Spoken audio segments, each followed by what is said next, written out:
Eu trouxe uma reflexão, eu vou então só colocar meu PowerPoint um pouquinho e aproveitar para dizer que estou honrada de falar com líderes escolares. E eu não acho essa expressão líderes demagógica, muito ao contrário. Eu acho que essa é a grande questão que a gente precisa construir no processo de gestão escolar, é fazer com que a equipe de direção se perceba com um processo de liderança inspiracional, como eu vou tentar colocar. É não ter medo de exercer o poder, um poder transformador, um poder importante, mas vamos falar disso já já. Quem já assistiu a apresentação minha, sabe que eu sempre gosto de colocar em contexto.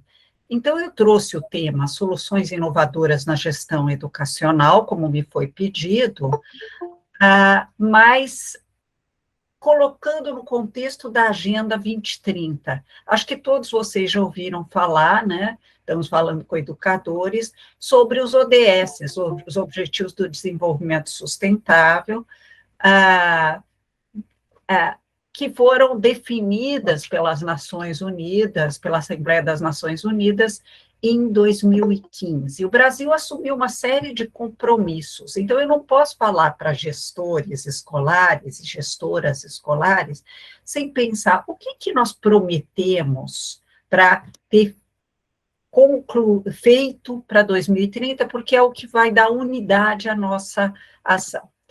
Então, nós assumimos um compromisso de, até 2030, assegurar uma educação inclusiva, gostem ministros da educação, eventuais que nós tivemos ou não, equitativa e de qualidade e promover oportunidade de aprendizagem ao longo da vida para todos.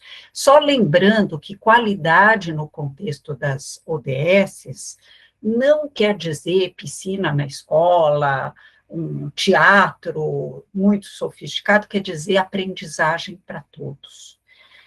E essa questão do equitativo combinado com qualidade, quer dizer que eu vou ter que combinar duas coisas que normalmente não caminham juntas, que são altas expectativas de aprendizagem, mas não só para alguns, para todos. Esse é um enorme desafio. Vocês sabem, assim como eu pretendo enfatizar, que o Brasil demorou muito para universalizar o acesso ao ensino fundamental, foi só na primeira década do século XXI que nós passamos a ter, previamente à pandemia, acesso a todos. Porém, vocês vão ver que nós não concluímos, nem todos concluem o Fundamental 2, nem todos têm acesso ao ensino médio, e nem todos concluem o ensino médio. Mas, até 2030, nós temos que construir isso.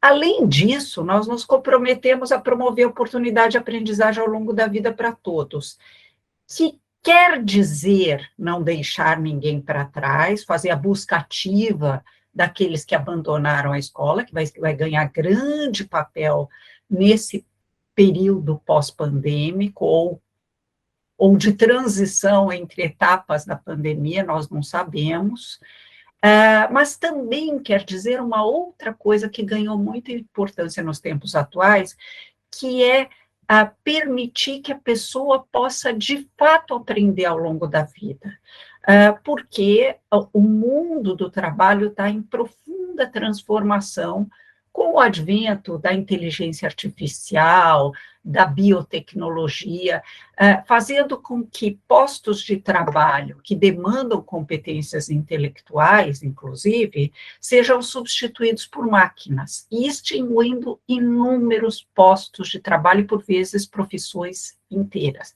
Então, os alunos que hoje estão na escola vão ter que se reinventar profissionalmente em ondas sucessivas de extinção de postos de trabalho ao longo da sua vida. Mozart não mencionou duas coisas no meu currículo que eu queria só falar, uma se conecta com o que eu acabei de falar, eu sou da unidade de aprendizagem ao longo da vida da Unesco, eu sou do conselho dessa entidade, que fica lá na Alemanha, mas é do sistema da Unesco, e eu comecei minha vida profissional como professora de educação básica. Então, tudo o que eu vou falar se conecta a essas duas, ou até três pertinências minhas. Eu sou, sim, fundadora e diretora do Centro de Políticas Educacionais da Fundação Getúlio Vargas, sou professora, hoje universitária, antes de educação básica, e e tenho esse olhar forte para a EJA, e para a aprendizagem ao longo da vida. Indo para frente. O ODS 4 se desdobra em 7 metas. Eu não trouxe as 7 metas, mas trouxe 3 para tornar mais claro o que a gente está falando, especificamente para esse público de educação municipal.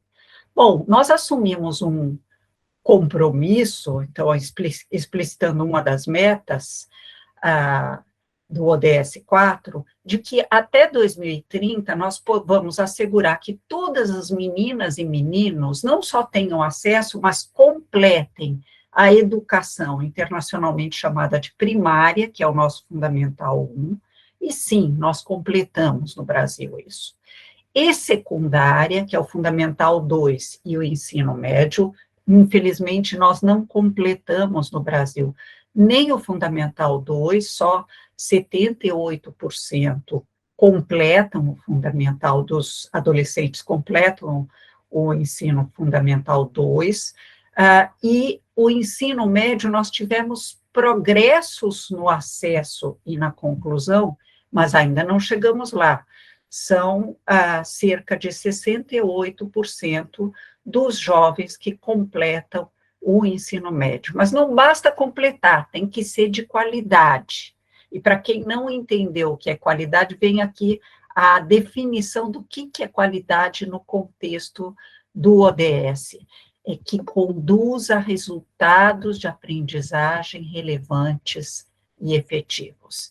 Ou seja, qualidade é aprendizagem para todos. E equitativa, que, de uma certa maneira, concretiza o que apareceu antes.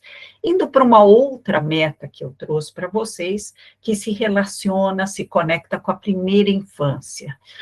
Há algum tempo, desde o começo do século XXI, vem se enfatizando o papel de programas de primeira infância. E por que eu não estou falando aqui de educação infantil? Porque são programas interconectados para, de fato, nós podermos ter uma primeira infância saudável e nivelar as diferenças de origem socioeconômica no desempenho escolar futuro, nós precisamos pôr juntos a educação, a saúde e assistência social. A saúde vai olhar prioritariamente para a atenção à gestante, para um parto humanizado, para a amamentação exclusiva até os 6 meses, o que quer dizer, sinto muito, quando o Ministério Público pressiona para a gente atender, às vezes, bebês de 14 dias. As crianças pequenas, os bebês, não devem entrar na creche antes dos 6 meses, mas isso é uma discussão para depois. E assistência social, que vai olhar muito para os vínculos, a formação de vínculos familiares. Há pesquisas que mostram que se vínculos familiares afetivos se estabelecem, se não há estresse tóxico nesse bebê, aumenta em muito a possibilidade dessa criança desenvolver sinapses, ter condições de vida e de desenvolvimento cognitivo saudável. Por isso que o ODS 4, embora ele seja ligado à educação, ele frisa aqui, assegurar que tenham acesso a programas, na verdade, integrados de primeira infância de qualidade. incluindo a educação escolar, pré-escolar, para que estejam prontos para o ensino primário. Mas não é errado falar em prontidão para o ensino primário? É errado se nós entendermos por prontidão para o ensino primário uma prova que exclui, como existia nos anos 50 e 60, quando eu estudei. Se você não soubesse, não passasse naquela prova, você não entrava na então chamada primeira série do primário, o primeiro ano primário. Hoje, nós sabemos que prontidão para o ensino primário é porque cada etapa de escolaridade, ela tem que ser boa em si e ser também preparatória para a etapa seguinte. Mas indo para frente, a terceira e última meta que eu trouxe para vocês, porque muitas vezes se diz, mas falam tanto em cidadania, em luta antirracista, não é melhor focar em só alfabetizar direito, ensinar direito, porque afinal nós não estamos alfabetizando direito?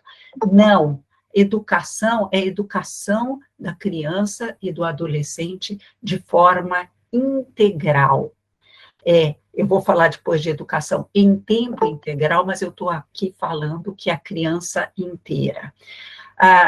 Uma das metas, né, que 193 países pactuaram, entre eles o Brasil, é que até 2030 nós vamos garantir que todos os alunos adquiram conhecimentos e habilidades, a soma disso é que são competências, necessárias para promover o desenvolvimento sustentável. E desenvolvimento sustentável não quer dizer só meio ambiente, quer dizer a construção de um mundo melhor para gerações futuras, e para o presente também, mas para as futuras, sobretudo.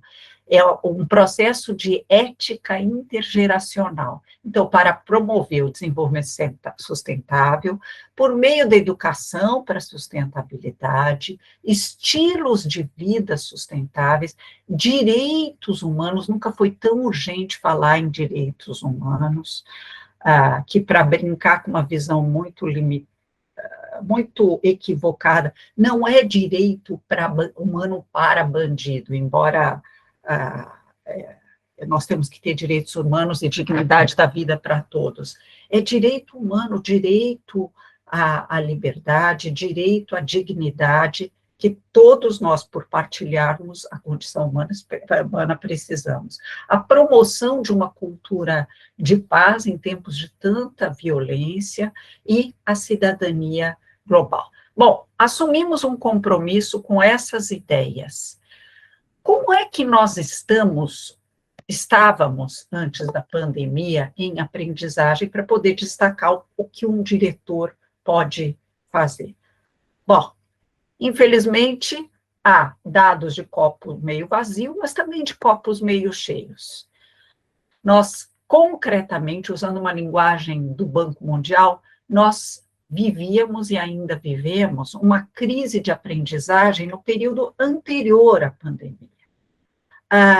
O nosso problema de aprendizagem começa muito cedo, quase 55% dos alunos que estão no terceiro, que estavam em 2016, no terceiro ano do ensino fundamental, não se alfabetizavam. Dados da Avaliação Nacional de Alfabetização de 2016, 55% quase, é muita coisa. Tem algo de profundamente errado em duas coisas. Primeiro, nas baixas expectativas que nós temos de aprendizagem em relação especialmente às crianças mais vulneráveis, mas também no como nós alfabetizamos, e nós vamos ter que olhar de uma outra forma. Se eu pegar a avaliação que foi feita de forma censitária em 2021, o que ela mostrou é que nós tivemos perdas enormes entre as crianças de segundo ano, onde foi aplicado o SAEB amostral. Então, já estávamos mal e pioramos. O Bozar falou que eu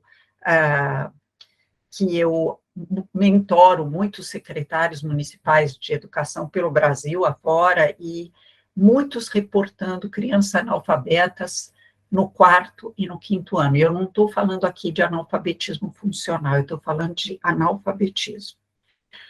Se eu olhar para outra ponta, eu sei que nós não lidamos no ensino municipal com o ensino médio, mas só para ver como é que essas nossas crianças terminam a educação básica. Só 10,8% dos jovens do 3º ano do ensino médio aprenderam o suficiente em matemática, pelos dados do SAEB de 2019, e 37,1% em português. É muito insuficiente. Então, de fato, a gente vive uma crise de aprendizagem. Também aqui houve perdas muito importantes em matemática, mais até do que em português. Queria só lembrar que eu não trouxe os dados de 2021, porque eles não são comparáveis com 2019, dado o fato de que nem todos foram fazer a prova. Então, provavelmente os dados de 2021 são artificialmente mais altos do que deveriam ser, e até porque se eu olhar só para o IDEB, daí fica mais complicado ainda.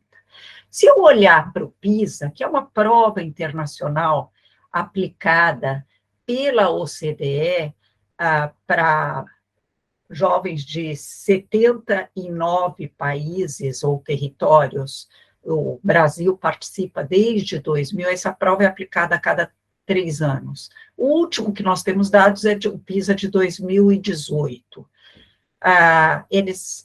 Metade dos nossos brasileiros adolescentes de 15 anos, e aqui tem tanto escola pública quanto particular, não tem nível básico de proficiência em leitura e interpretação de textos. Ou seja, nós não conseguimos ler e entender textos de uma complexidade conectada com a idade de 15 anos. Mas não foi só que nós vivíamos uma crise de aprendizagem que o PISA chegou à conclusão. Nós fomos, entre os 79 participantes, considerados o segundo território mais desigual do ponto de vista educacional. Ou seja, as nossas desigualdades educacionais precediam a pandemia. Agora, imagine 2 anos com escolas fechadas, ou em rotação de alunos, rodízio de alunos, o dano que isso trouxe para a aprendizagem e para a desigualdade. Queria só lembrar que alguns ficaram fechados dentro de casa, uma casa com livros, conectividade, equipamentos, pais discutindo na mesa os eventos do dia, e outros ficaram fechados em casas. Sem isso tudo, os pais não estavam em casa, estavam buscando fonte de renda para botar comida na mesa, e os irmãos mais velhos, eventualmente, cuidando, mesmo que passasse na televisão a aprendizagem remota, a criança não sabia o horário ao certo, então isso não funciona. Bom, mas o PISA não traz só dados de aprendizagem, ele também, a partir de uma prova, mas ele também passou questionários para professores e alunos. Perguntados qual a profissão dos seus sonhos, no PISA de 2018, 2,7% dos alunos responderam, só 2,7% dos alunos responderam que sonham ser professores de educação básica. É muito pouco. De fato, a profissão de professor é muito pouco atrativa. Nós já sabíamos disso, nós professores sabemos disso, mas é triste ver isso reproduzido nas novas gerações que estão hoje na escola. E por que é pouco atrativa? Vamos lá, eu não vou fazer nenhuma choradeira, mas eu queria falar de 3 fatores. Um deles, o salário. Salários são baixos. O segundo deles é a fragmentação dos contratos. O que eu chamo de fragmentação dos contratos? O professor é professor especialista, dá aula 16 horas por semana numa escola, 10 horas na outra, 20 horas na outra, até completar uma carga horária. Muitas vezes em redes diferentes, e tendo que se locomover entre municípios ou municípios e estado. Ora, isso não torna a profissão de professor atrativa, gasta o seu tempo, esse 1/3 de atividade extraclasse, se deslocando.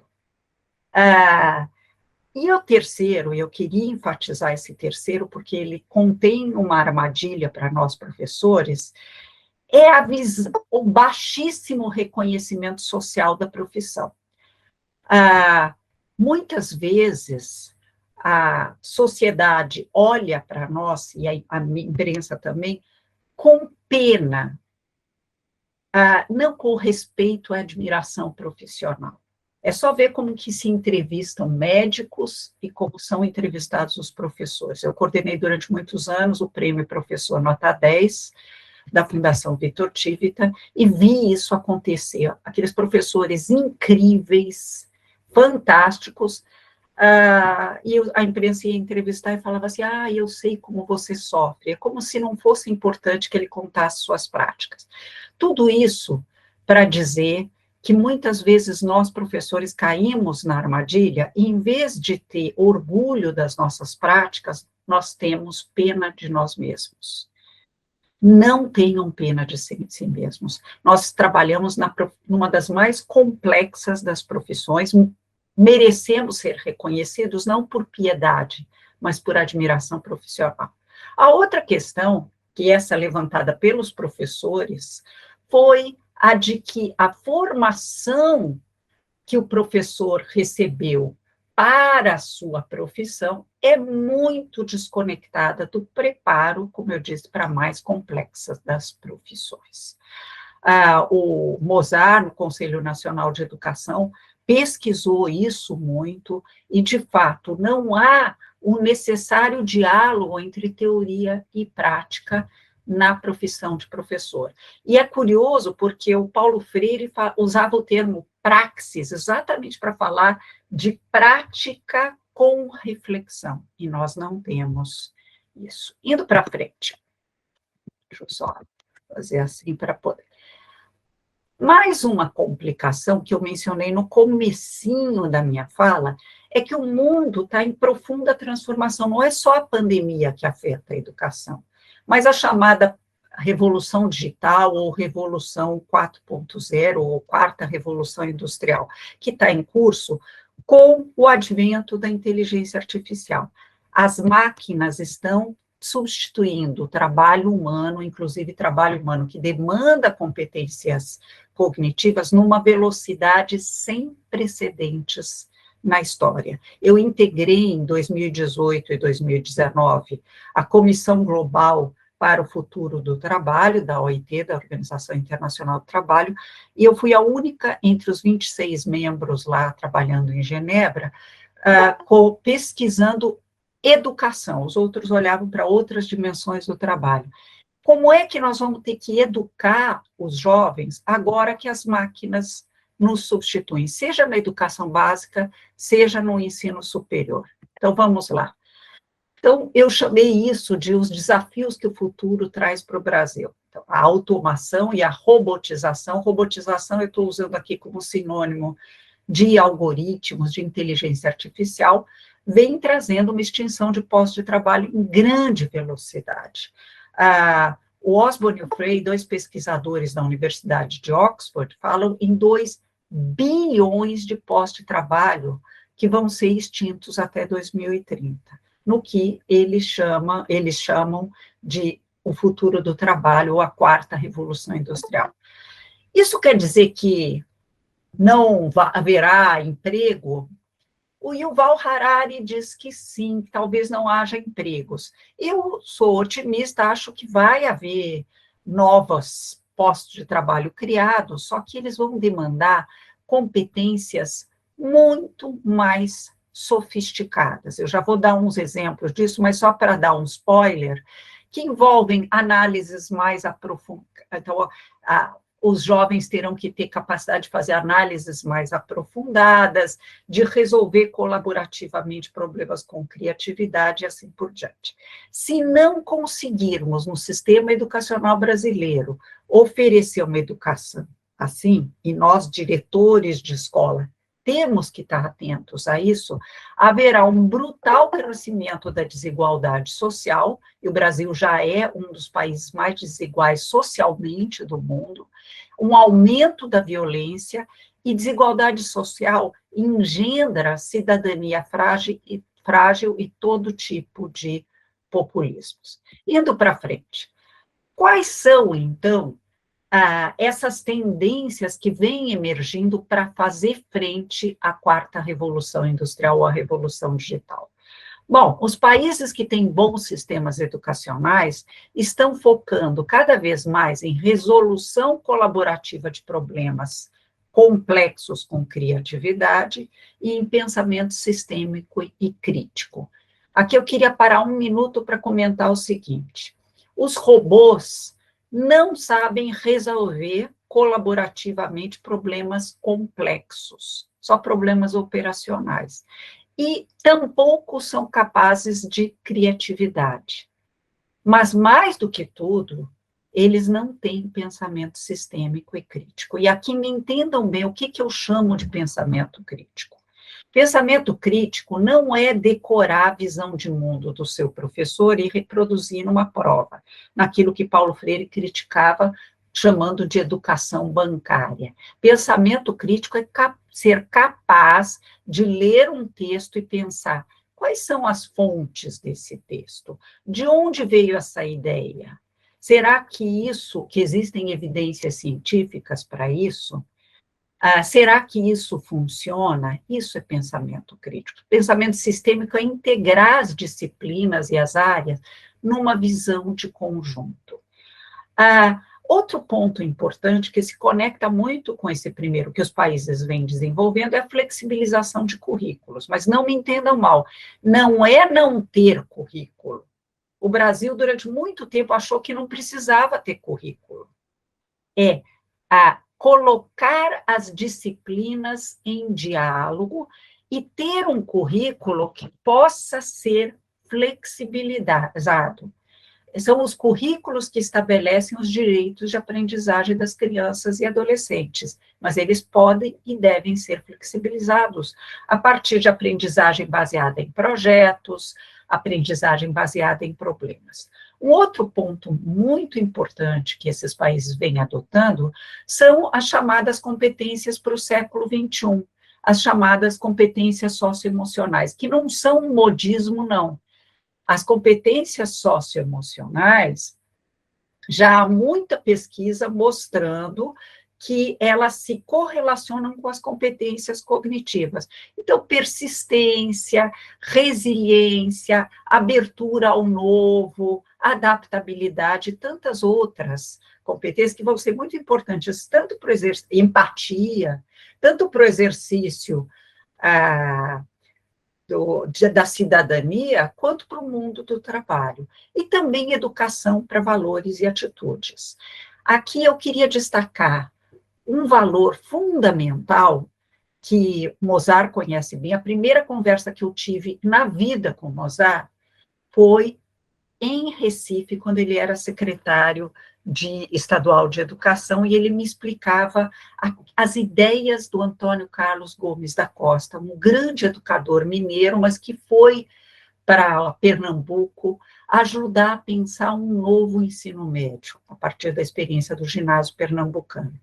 É a ideia de protagonismo do aluno, que não é só formar para a cidadania global, não. É isso e mais formar para a autonomia, ensinar esse aluno que ele é portador de sonhos, que esses sonhos podem ser traduzidos em projetos de vida e que vai ser ele que vai construir seu sonho de futuro ou seu projeto de vida. Ou seja, o protagonismo do aluno não ajuda só a pensar no engajamento mais ativo do aluno na sociedade, mas também na construção da sua autonomia, o velho sonho do Dewey, da Maria Montessori e do próprio Paulo Freire. Indo para frente, o que é ser diretor nesse contexto? E que tipo de ambiente educacional a gente precisa construir? Bom, então vamos lá. Ser diretor, e aqui eu estou elencando uma série de ideias para a gente pensar nelas. O que é ser gestor escolar em tempos de mudança? Tem um pesquisador canadense que eu gosto muito, Michael Fullan, que escreveu um livro, O Diretor. Ele não foi ainda traduzido para o português, mas o Antônio Góes cita muito ele, que escreveu Líderes na Escola. O livro é gratuito, está no site do Instituto Unibanco, para quem quiser pegar. É Líderes Educacionais, o livro. Mas ele fala o seguinte, que tem um papel fundamental para o diretor de escola, que é criar uma cultura de colaboração na escola. Na verdade, ele cria uma cultura e um clima de colaboração na escola. E vocês devem estar pensando, mas como é que aquele diretor de escola, que tem 2 turnos, com professores diferentes, ele pode criar uma cultura de colaboração na escola? É uma boa pergunta, vai depender do ambiente escolar, mas o diretor de escola, a diretora de escola, é um grande protagonista na construção dessa cultura de colaboração na escola. Por que ele é? Pelo segundo ponto que eu levantei aqui, que é cultivar uma liderança inspiracional. E olha, eu coloquei entre parênteses aqui, mais firme no time de gestão. Por que eu pus esse firme? Porque quando eu falo, às vezes, em cultura, uma liderança inspiracional, muita gente pensa assim, que é de falar coisas bonitinhas, coisas interessantes. Não, não é disso que eu estou falando. É colocar a aprendizagem do aluno no centro do processo, batalhar firmemente para que os processos escolares estejam direcionados para a aprendizagem do aluno, portanto, colocar a aprendizagem do aluno no centro com muita firmeza. Eu tenho uma fala para gestores, tanto educacionais quanto escolares, que é o seguinte: senhores diretores de escola, senhoras diretoras na escola, vocês, quando viram diretores de escola, vocês se tornam presidentes, entre aspas, do sindicato dos alunos. Mesmo que vocês sejam sindicalizados nos sindicatos professores, quando houver um choque entre esses 2 interesses, o teu principal papel é olhar para como que o aluno aprende. E não é presidente do sindicato dos alunos pelos interesses atuais deles, é da construção de futuro deles. Espero que vocês entenderam essa metáfora.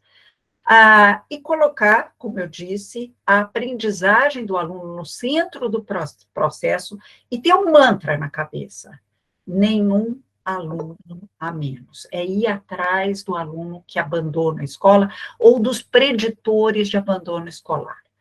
Desenvolver um sentido de urgência no resgate ou na recomposição das aprendizagens que foram perdidas com a pandemia, com o isolamento social, olhando tanto para o turno quanto para o contraturno. E aqui eu vou quebrar um mito. Sim, os alunos que mais precisam de vir no contraturno para uma recuperação de aprendizagem são os que menos vêm. Então, eu vou ter que quebrar o mito de que não pode desenturmar os alunos por nível de proficiência. Pode sim. Numa emergência, a gente pode sim. Vários países estão adotando essa abordagem em português e em matemática. 2 ou 3 vezes por semana, eles desenturmam e reenturmam por nível de proficiência até que esse problema se resolva. Em momentos de emergência, a gente não adota a abordagem mais convencional. Por isso que são soluções inovadoras, não necessariamente com tecnologia, mas é disso que eu estou falando. Outro ponto importante para o gestor escolar ficar atento é compensar a formação inicial, que os próprios professores falaram que estava divorciada da realidade da sala de aula, com aprendizagem profissional colaborativa entre professores. Os médicos fazem muito isso. Eles, nos seus momentos de reunião semanal, discutem junto casos, e um médico diz, olha, eu não sei o que fazer com relação a esse paciente, eu estou um pouco perdido. Eu vou descrever o caso deles, vocês podem me dar sugestões? Nós, professores, não fazemos isso o suficiente. Ou contar uma boa prática. Eu consegui alfabetizar todos os alunos no primeiro ano. O que você fez exatamente? Como é que você lidou? Eu tenho o caso do Lucas, que não está se alfabetizando, já tentei diferentes abordagens, não funcionou. Criar o clima para que essa aprendizagem profissional colaborativa aconteça. E um outro ponto que tem a ver com aprender ao longo da vida é ensinar todos a aprender a aprender. Um dos 4 pilares do relatório Delors da Unesco era justamente aprender a aprender. Mas nós não sabemos aprender a aprender, e nós, professores, muitas vezes não sabemos aprender a aprender. O gestor escolar é quem vai criar um clima em que todos vão aprender a aprender ao longo da vida, alunos e professores.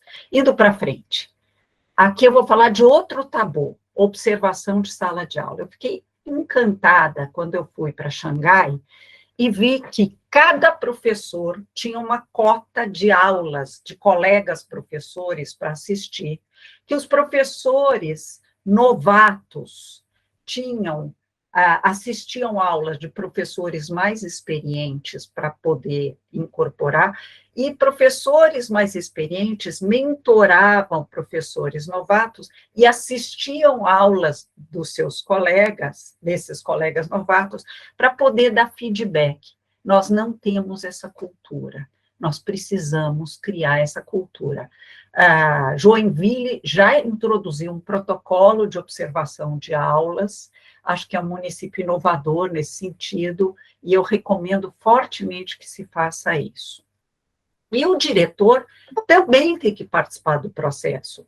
Não é só o coordenador pedagógico que, como membro da equipe diretora, tem que observar a aula. O coordenador pedagógico pode recomendar ao diretor, olha, assiste a aula desse professor que ele está fazendo uma coisa inovadora, ou assiste desse professor que eu acho que ele ainda não está chegando lá, como forma de aprendizagem profissional. E até para o diretor incorporar os desafios da sala de aula nas suas reflexões. Reservar tempo para cada turma usar a sala de leitura. Nem toda escola tem sala de leitura, mas quando existe, muitas vezes ela fica às moscas. No Fundamental 1, nós temos, muitas vezes, dificuldade de ter tempo para 1/3 de atividade extra classe para os professores trabalharem juntos, porque os professores estão o tempo todo na sala de aula.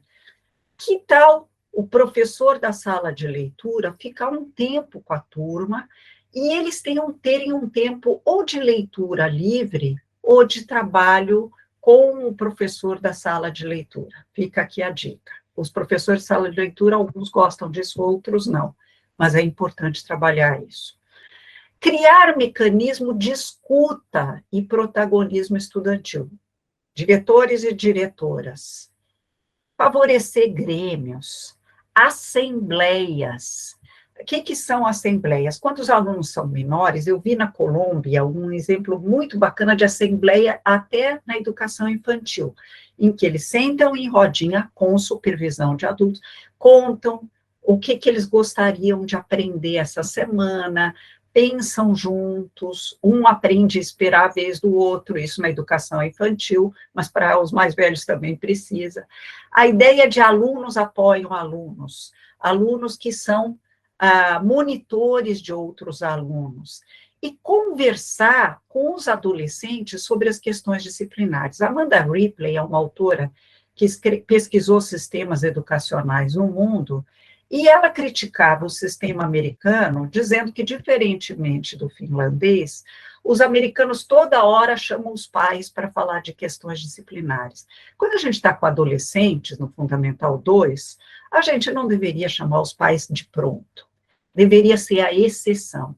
É falar com o próprio adolescente sobre questões disciplinares. E eu vi um exemplo de uma escola pública americana, numa área de muita vulnerabilidade, em que havia, a cada 2 meses, um plano individual de progresso pactuado com cada aluno. E levei um susto quando saiu o resultado do IDEB de 2019, que a melhor cidade em Fundamental 1 não foi mais Sobral, lá no Ceará, mas Mucambo. E o que eles faziam? Pactuavam planos individuais de progresso com cada aluno. Isso constrói protagonismo estudantil, eles aprenderam a lidar com isso. Um recado que os secretários não vão gostar para os diretores de escola: sejam pidões. Quando a gente tem a responsabilidade de gerir uma instituição, sim, a gente tem que ter liderança inspiracional, tem que ser firme, tem que olhar para a aprendizagem do aluno, mas a gente tem que saber pedir, não tem que ter vergonha de pedir para os secretários. E engajar os pais na gestão. Cada vez mais o diálogo com os pais é importante, tanto para a gestão da escola, para eles apoiarem a gestão da escola, quanto no apoio em casa. E mesmo que o pai seja analfabeto, mesmo que os pais tenham fragilidades, eles sempre podem apoiar a educação em casa, há dicas a se colocar para isso. E o ambiente educacional para que tudo isso funcione? Nós vamos, secretários, senhores e senhoras secretárias, ter que migrar rápido para escolas em turno único e professores com dedicação exclusiva a uma única escola. Eu estou na transição do novo governo, e esse é um ponto que eu tenho batido muito. Não dá para fazer isso todas as escolas de uma vez, mas vai ser muito importante avançar nessa direção. E também reservar tempo e espaço na escola para discutir com os alunos projeto de vida e construção da autonomia, ensinar o aluno que ele é o construtor da própria vida futura. E, se possível, caminhar para o ensino híbrido, mas não é só pôr computadores na escola. E vamos esquecer dos laboratórios de informática. O computador entra cada vez mais na sala de aula. E também, quando se consegue garantir conectividade, uma ideia interessante de ensino híbrido com conceito de sala de aula invertida. Ou seja, o dever de casa, que costuma ser exercício, vou dar um exemplo da matemática, eu ensinei a fórmula de Bhaskara, que é a fórmula da equação de segundo grau. Eu faço isso hoje, por meio de aula expositiva, e em casa 40 exercícios iguais, só mudando os números. Não, isso não funciona. Eu vou usar o melhor do meu talento como professora, mandando para casa, seja assistir um videozinho de YouTube sobre a fórmula de Bhaskara, seja fazendo uma pequena pesquisa que o aluno pode fazer na biblioteca ou em casa, e na sala de aula eu ensino a incorporar os conceitos aprendidos na prática, na sala de aula, usando o melhor do meu talento como professora, que é ensinar a pensar. Lembra a importância do pensamento crítico e sistêmico? Professor ensina a ser um pensador independente. Nesse contexto, e eu tenho consciência que já falei um pouco demais, eu acho que há tarefas para o novo governo que eu queria ressaltar e alguns legados da Covid. Bom, a partir de 23, busca ativa dos alunos, já falamos disso, revalorizar a educação infantil como uma etapa essencial dentro daquilo que eu pude expor para vocês, da importância de uma visão integrada da educação infantil, assegurar uma alfabetização que funcione de verdade, e realfabetizar aqueles que não conseguiram ainda consolidar a sua alfabetização, aprimorar o ensino médio, avançar na educação integral, em tempo integral. Por que eu estou falando 2 vezes integral? Da criança ao adolescente inteiro em tempo integral. Criar condições para a valorização profissional dos professores, que não é ter pena, é ter respeito profissional, inclusive salarial, e implementar as novas diretrizes de formação aprovadas pelo CNE, regulamentar o Sistema Nacional de Educação, não vai dar tempo de explorar isso agora, investir em tecnologia, mas não para substituir o professor, mas como apoio ao professor e fomentar metodologias ativas, uma educação muito mais mão na massa. E educar para a democracia, para uma convivência pacífica e para o futuro do trabalho. A Covid deixou marcas terríveis entre a gente, foi muito triste o que aconteceu, mas ela também, como outras crises na história da humanidade, quebrou paradigmas, permitiu inovação, entre outras coisas, acelerou a inclusão digital de professores e estudantes da forma errada, não houve tempo de ter formação, mas tirou todo mundo da zona de conforto e todos nós tivemos que aprender alguma coisa sobre isso. Mas há uma urgência grande de formar para o uso de metodologias ativas, o outro lado da sala de aula invertida, e para ensinar a pensar autonomamente. A conectividade das escolas e das residências entrou para a agenda política, nós vamos avançar, e já estamos avançando muito em termos de conectividade, e algumas competências do século XXI, ou socioemocionais, acabaram sendo desenvolvidas entre os alunos na pandemia, e que vão ser úteis depois, como a adaptabilidade, abertura ao novo, resolução colaborativa de problemas em família, e até autonomia para aprender. Mas eu acho que o grande legado é a possibilidade da volta para uma educação transformada, não a educação de 2019, que, como nós vimos no começo, tinha grandes desafios. E eu termino falando da minha utopia, da escola se construir para o futuro. Quem já assistiu palestra minha, eu sempre falo disso. Então, eu sonho com uma escola em que todos aprendam, em que de fato se possa combinar excelência por um lado com equidade por outro. Uma escola em que tanto alunos quanto professores trabalhem colaborativamente. Uma escola em que o aluno aprenda a se reinventar, porque ele vai ter que se reinventar nas ondas sucessivas de extinção de postos de trabalho que essa nova realidade da Revolução 4.0 trouxe. E aqui uma contribuição do centenário Edgar Morin, né, com 101 anos e ainda pensando a educação, ele falava que na escola os saberes estavam todos fragmentados, disciplinas demais, as disciplinas não se conversavam. Então, uma escola em que os saberes não estejam fragmentados, uma escola que ensine a pensar e a aprender, e nós, diretores, temos um papel fundamental nessa questão, e uma escola que reserve tempo e espaço para formar os alunos, para a autonomia, o velho sonho do Dewey, da Maria Montessori e do nosso querido Paulo Freire. É isso que eu trouxe para a nossa reflexão, espero ter podido ajudar.